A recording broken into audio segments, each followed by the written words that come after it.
सन 2019च्या लोकसभा निवडणुकीमध्ये सोलापूर लोकसभा मतदारसंघामध्ये वंचित बहुजन आघाडीचा मोठा फॅक्टर चालला होता. दरम्यान 2024च्या लोकसभा निवडणुकीमध्ये सुरुवातीला अक्कलकोट तालुक्यातील राहुल गायकवाड यांना वंचितने उमेदवारी दिली होती. याचा थेट फटका काँग्रेस उमेदवार प्रणिती शिंदे यांना बसण्याची शक्यता होती. गायकवाड यांनी अर्ज भरला होता. शेवटच्या दिवशी राहुल गायकवाड यांनी आपला उमेदवारी अर्ज मागे घेतल्याने आमदार शिंदे यांना दिलासा मिळाला होता. वंचितचा उमेदवार निवडणूक रिंगणात नसला तरी दलित मते काँग्रेसकडे येतील असा विश्वास त्यांच्या नेत्यांना होता. मात्र वंचित बहुजन आघाडीच्या कार्यकारिणीने सोलापूर लोकसभा मतदारसंघातून अपक्ष उमेदवार आतिश बनसोडे यांना पक्षाचा पूर्ण पाठिंबा देण्याचा निर्णय घेतला.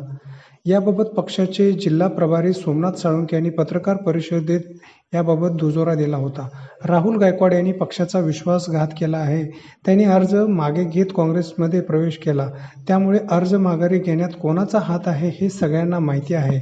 दलित समाज आता पेटून उठला आहे. तो निवडणुकीत त्यांना प्रवेश निश्चित धडा शिकवेल असा इशारा साळुंखे यांनी दिला. त्यामुळे आता काँग्रेसचे टेन्शन आणखीन वाढणार आहे. दरम्यान वंचितच्या उमेदवाराने ऐनवेळी माघार घेतली. मात्र वंचितने अपक्ष उमेदवाराला पाठिंबा दिला असला तरी प्रमुख लढत काँग्रेस उमेदवार प्रणिती शिंदे विरुद्ध भाजप उमेदवार राम सातपुते यांच्यात होणार असल्याचे चित्र आहे. वंचितने अपक्ष उमेदवाराला पाठिंबा दिला आहे. याचा फटका काँग्रेसलाच बसण्याची शक्यता यावेळी वर्तवण्यात येत आहे. मागच्या वेळी खुद्द प्रकाश आंबेडकर निवडणूक रिंगणात होते.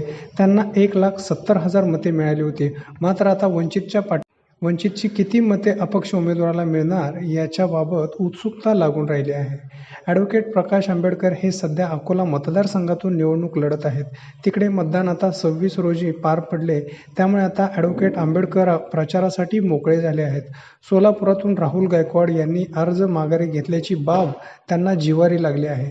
पाठिंबा असून ते लवकरच दिलेल्या अपक्ष उमेदवाराच्या प्रचारास सोलापूर येथे येणार असल्याचे वंचितच्या पदाधिकाऱ्यांनी यावेळी सांगितले आहे.